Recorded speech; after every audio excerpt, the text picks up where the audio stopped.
Welcome to the Arts Alive, sponsored by the Arts Alliance of Yamhill County, produced by Meadow Lake Studios. We visited with Art Harvest Studio Tour artist Potter Bradley Speer and multimedia artist Alanna Pass. When we visited Bradley, he was at his pottery wheel, ready to create a vessel. This is my home studio that is a very glorified hobby. I have a real job. I'm a physical therapist most of my week. This is just something I do that has taken large parts of our property and whatever else. But yeah, this is where I set things up. We built this building about 5 years ago, almost 6 now. To be the original ceramic studio, it kind of got taken over by other things. There's a letterpress back there and a bunch of other things that we're both into as hobbies that, filled up more than half. But it's still plenty of room. I've still got, half this building for ceramics alone, and then I've built 2 more buildings for my kilns outside. One has the current kilns I'm firing, my updraft small kilns that are super fast, super quick, and then room to build much bigger and much longer firing stuff. Kiln shed up there is going to have 2 different kilns. One's just a reduction downdraft big box, and then there will be a salt soda version. Some people try and keep their salt and soda separate, thinking there's a dramatic difference. I've never really seen a dramatic difference. Yeah, the salt is a little harsher as a whole, and then the soda is a little softer as a whole, and just a little bit of each. I do it to make things a little bit browner and a little bit change of the glaze and make a nice soft orange peel on the outside. It's not for aggressive, glue it to the shelf and grind it later kind of stuff. That's not my thing. For the most part, I do functional things that you can use, whatever those tend to be, And they're all, oven safe, dishwasher safe, all that stuff. All my glazes are food safe. It's just a matter of, I actually like making things, and a lot of things that I make, I see them with food in them. Like they're made with food as a starting point in my head. We asked Bradley if he was ready for the Art Harvest Studio tour. Tour's coming up. October. I'm way ahead of schedule. It's unbelievable how ahead of schedule I am this year. I've been building all my furniture and stuff to put things on. So like this cart has been, recently constructed. There's 2 more up in the living room that are different shapes and styles. I use recycled wood. We bought a bunch of bleacher boards from a junior high that was redoing their whole bleacher system. And like I make all these new things that are like, here's how to display what I make on something I made. And they're all on wheels, so we can bring them in and bring them back out. It's like simple to move things around now. Almost everything in here except these 3 wheels is going to be on these 3 throwing wheels will be on wheels by October, and most of them already are. So like I can pull all of this to one side, clean it out, push it all the other side, clean it out, and nice cement floor is great for that. It's nice and smooth. Things roll nicely. Gravel not so much, but big wheels work. I've learned.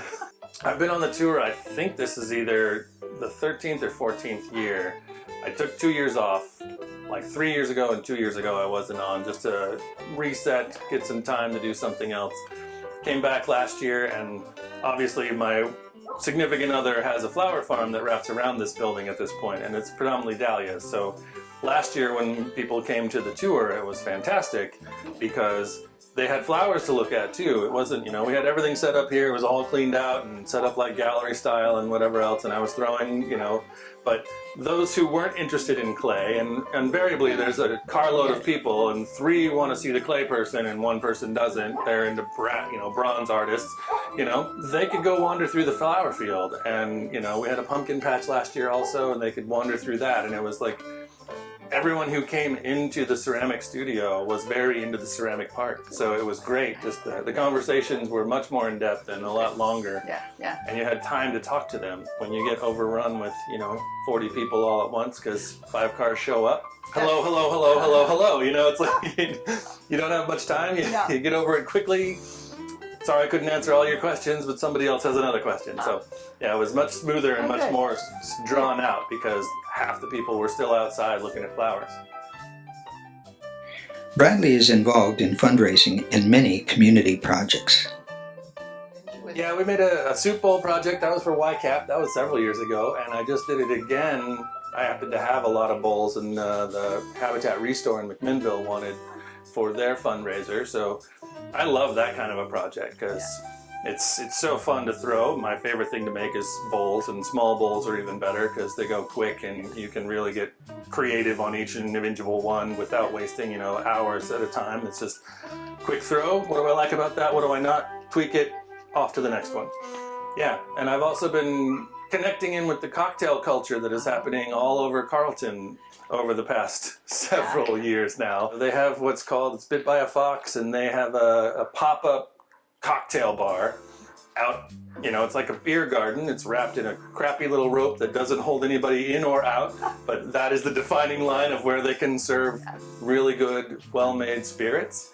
And I made them their basic whiskey sipper glasses, and they do special bottle whiskey tastings every couple of weeks. So I made the little tiny sippers for those, where you can get 3 pours of these, you know, super expensive whiskey bottle. And then the cocktail walk happens every other month in Carleton, and I am making things for Bull Run Distillery to have their cocktail served in a ceramic vessel for the cocktail walk, which is great because, you know, I drink out of clay all the time, and as you see by the sign, we feel beverages are better in clay. My kegerator has a freezer full of beer bugs ready to go, you know, so why not have other people not drink out of a little plastic piece of crap cup, you know, or, you know, some kind of glass that you're used to, but you don't know why a glass was the choice. And we've even done a survey. We've been part of Third on Third in McMinnville, and we brought in a survey card and said, what do you like to drink out of? We asked everybody who came in, you know, here's a little picture of all the different styles of wine glasses, the Oregon Pinot glass, and, you know, the Chardonnay glass, and cocktail glasses, a Collins, and a simple highball, and everything else. It's like, what do you like to drink out of? And consensus was no one really knows. They don't pay attention to it. Like, When somebody hands them. yeah, it's like, I don't really know. It's like when I go out to get something, I order a cocktail, it comes in whatever glass it comes in. I don't think about what it is. And yet people will walk around the studio here and pick up every cup and go, nope, nope, nope. Like, that doesn't fit my hand. That doesn't feel right. That's not right. That one, I like that one. You know, it's the surface texture. It's everything. Like, but it's one of those questions that you don't really ask yourself when you're ordering something to drink somewhere. I've always loved, like, there's a certain, I think it's Libby's that even makes it. It's a 5-point bottom glass. Like, there's only a few restaurants in Portland that use it. There's something about having that extra point that I wrap my middle finger around that point and have a nice grip on, and it's like 4 points doesn't do it, 6 point doesn't do it, 8 point doesn't do it. Like, if I'm out somewhere and I have a water glass, I'm like, I recognize when that is the glass because it's important to me at that moment in time. Yeah. And that's what a lot of this stuff is now, is what's important to you. I started putting little dimples in things. So lately I will, during the throwing process, just put a little dot in the side. Nothing more than that. But when you pick it up, it's a place that your hand, especially if this is sweaty and wet and whatever else from the cold and the heat, your finger or your thumb just naturally gravitates there, and you feel like you have a grip on it rather than it just slides through your hand. And all the cocktail cups at Bit by a Fox have that in them, and everybody just sits there. You can watch them, and they just have their finger. They're finding a way to put something in that little dimple to make sure that they have a grip. And they talk about it all the time. Yeah, they're literally hands-on and spinning it around and going, why do I like this so much? I don't know, but I do. Yeah, which is fun to watch. And I also am just, you know, I've always, I guess my first class ever, we did pinch pots and we did a little bit of slab building, but my first instructor was very much a wheel thrower, and he was, you know, he was not of the school where you take a long time learning how clay just works before you figure out how to throw on a wheel. He's like, just get on the wheel. I mean, I know most of you are here for possibly 1 class, maybe 2 if you get addicted. You know, everybody wants to do this part when they first walk into a ceramic studio, and they don't realize how hard it is and how much work and, you know, how frustrating it gets when you've never done it before and you're thrilled to have something that looks like this. A hockey puck centered on the middle is the greatest thing ever, because the moment you open it and pull it, it's going to go all screwed up for another 2 weeks, maybe 3, you know. But he was like, just keep doing that. I've always had my hands in wet clay, 22 years now of doing this. Never had cracking in my fingers, never had my hands feel like they were dried out. It doesn't bother me at all. Quick rinse after I'm done and I'm good to go, and they just keep working. So, and they're holding up, and I am a physical therapist by day, so part of the reason I like these Lockerbie wheels, which most people hate, They weigh close to 300 pounds, so moving them is a big pain in the butt.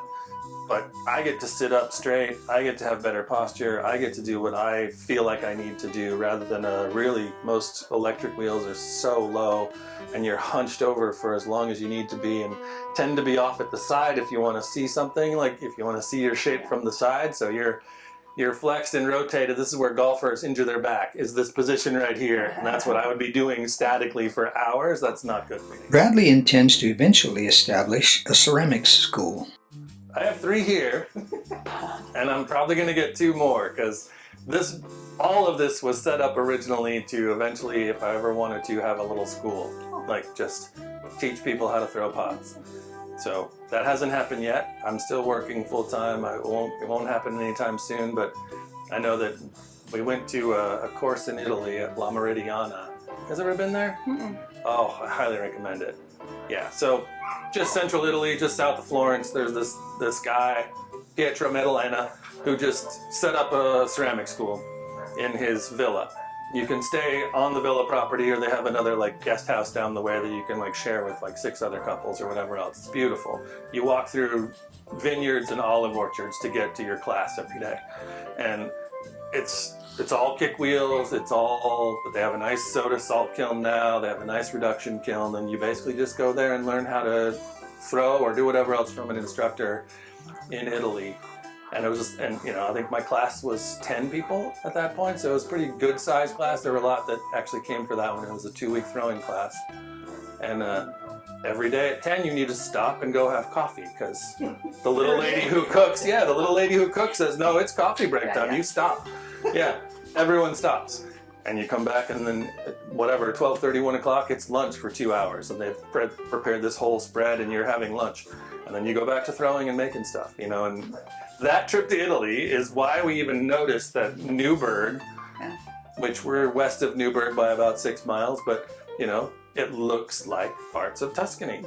There are rolling hills with orchards of some kind and vineyards on the other hillside, and olives even grow here now. Like it had a lot of the similar feelings. There's enough windy roads here that felt the same. And I told Krista, that exists here in town. It exists not far from Portland, and she didn't believe me one shred. But yeah, that's how we even came out here to find our home. Yeah. And now, of course, there's 3 wineries on this street now, and there's probably 7 or 8 on Calkins at this point, just across the way. And there's 2 more on Lewis Rogers Road and 6 more on Ribbon Ridge Road. So, I mean, you're a bicycle away from whatever that is, you know, 16, 17 different Oregon Pinot producers. You know, what we don't have is a nice restaurant out here, so that's why we had to build the pizza oven and the outdoor fire pits and all the things to, you know, actually have the food out here. But now with all the food trucks, we have had any number of food trucks come to even studio tour nights, like the late afternoon on the Saturday when you're all exhausted kind of thing. Oh, fun. Food truck shows up, everything refreshes, it all restarts, it's great. Yeah. So that's part of the setup of here, is long term, have people come here and just learn to throw pots. And fire in electric, updraft gas, downdraft gas, salt soda, probably wood somewhere. We got a hillside, yeah. Yeah, I think the salt soda is probably just going to be a combo fire. I'll either have it be wood fired or throw the jets in and have it with propane. You can warm up with the propane where overnight you have a little control and then just finish with wood, or vice versa. Yeah, we have tons of wood around here. We asked Bradley what he likes about throwing on the wheel.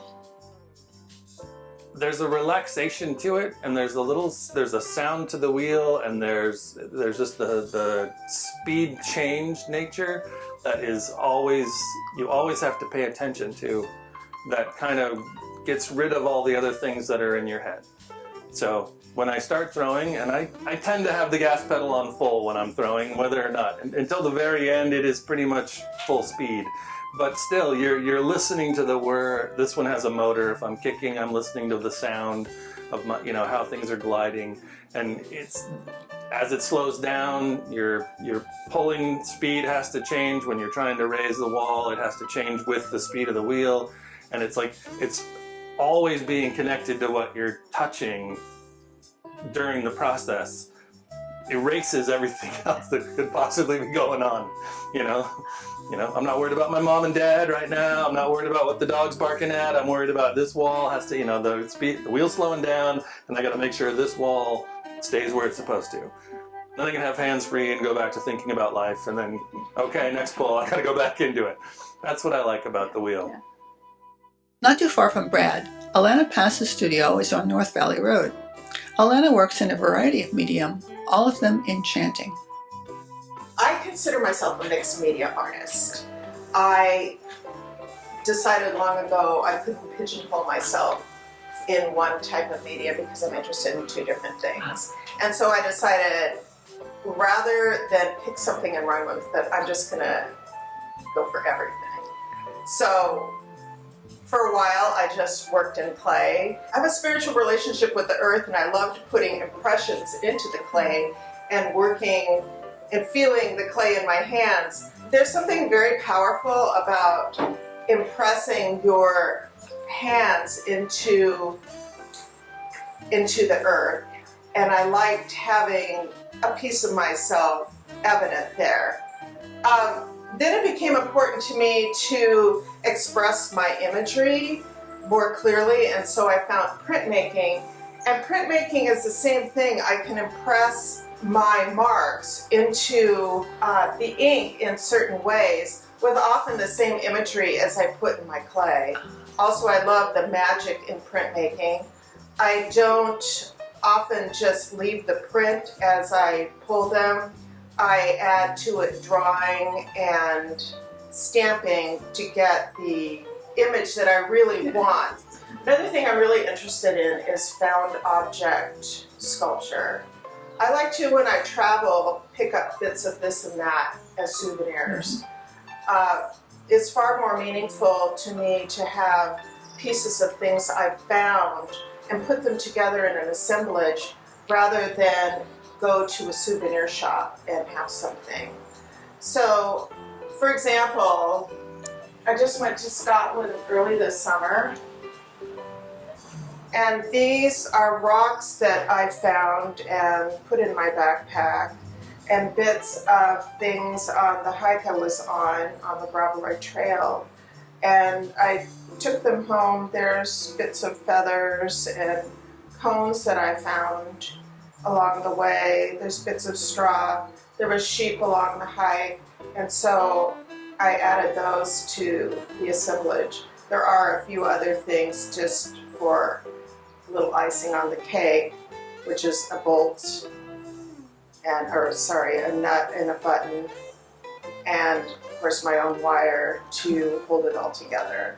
So this for me is a fond memory of the travels I went on in June. I bring them back and put them together into a piece of art which has meaning for me.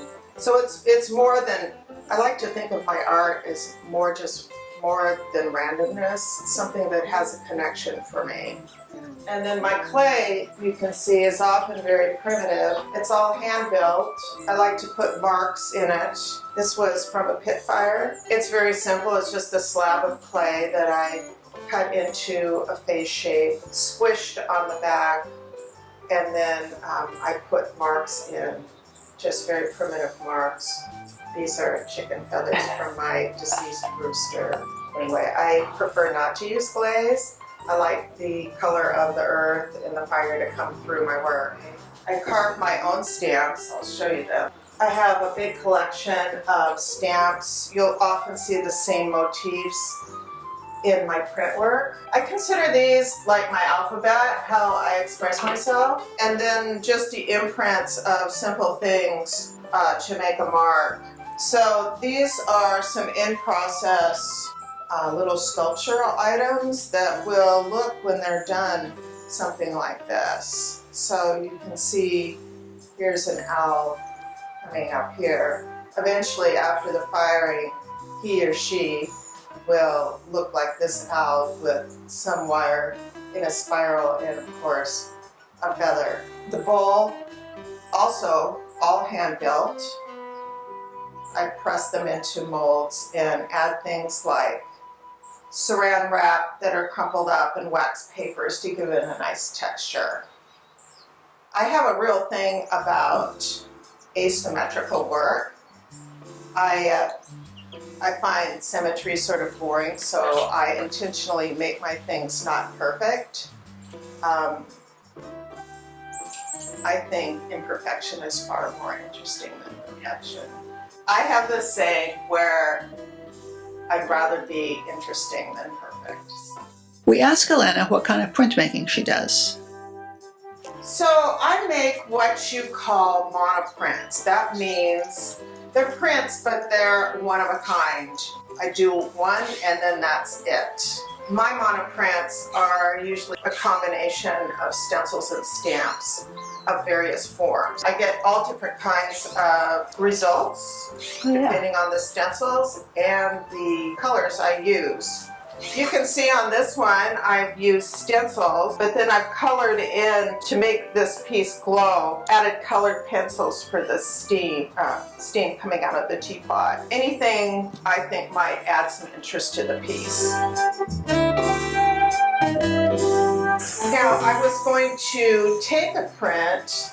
Now I never usually try to duplicate something I've done. That's really not in my repertoire, but to illustrate how I get an image, I thought I'd try to replicate this one, which may or may not work, so we'll see.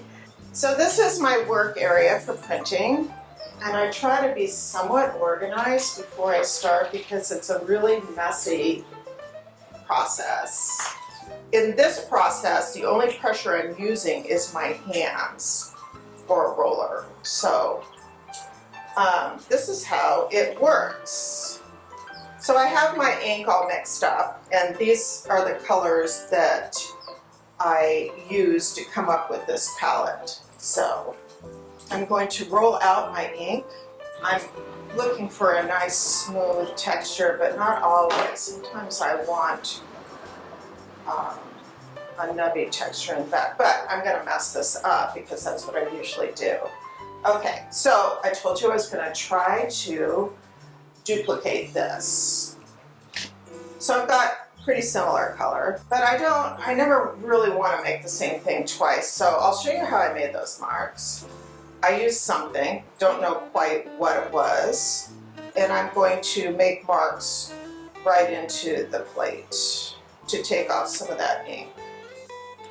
Then I'm going to lay that down, press. It will leave an impression in there that's very subtle. I have to kind of pull the ink off of it. So I'm going to now print the first layer, lay down a mask. The reason I have this blue tape in here is something I can grab onto so I don't get inky fingers on the paper. So the paper's down, and this is where the hand pressure comes in. And oftentimes I put a sheet of tracing paper there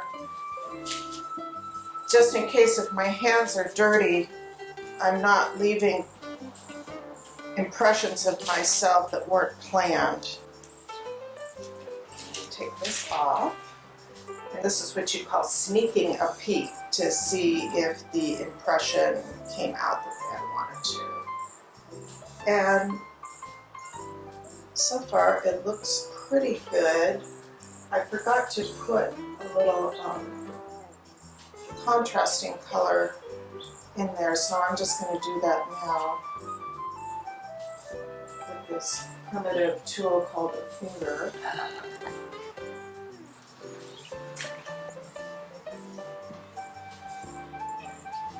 Sneak peek. Yeah, I think that'll work. Okay, here's the first layer. The next step, I am going to put on my second color, which is very dark gray. I have that mixed up. I'm going to pull my ink down. So I'm going to take this deep gray. It's very convoluted and you have to think in reverse.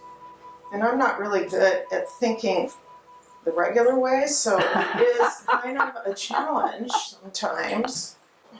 Yeah, I see a little bit of dust there, but I'm not going to worry about that because I can go back and touch that up. Alright, so I'm going to put on my mask. So if I want to copy that image exactly, I have to do it in reverse. So I'm going to lay that down like that. Okay, so this is how I get the, hopefully, the kelp image in here. Oops, I left some souvenirs of myself. Forgot to put down the tracing paper. That's okay. Let's take a peek.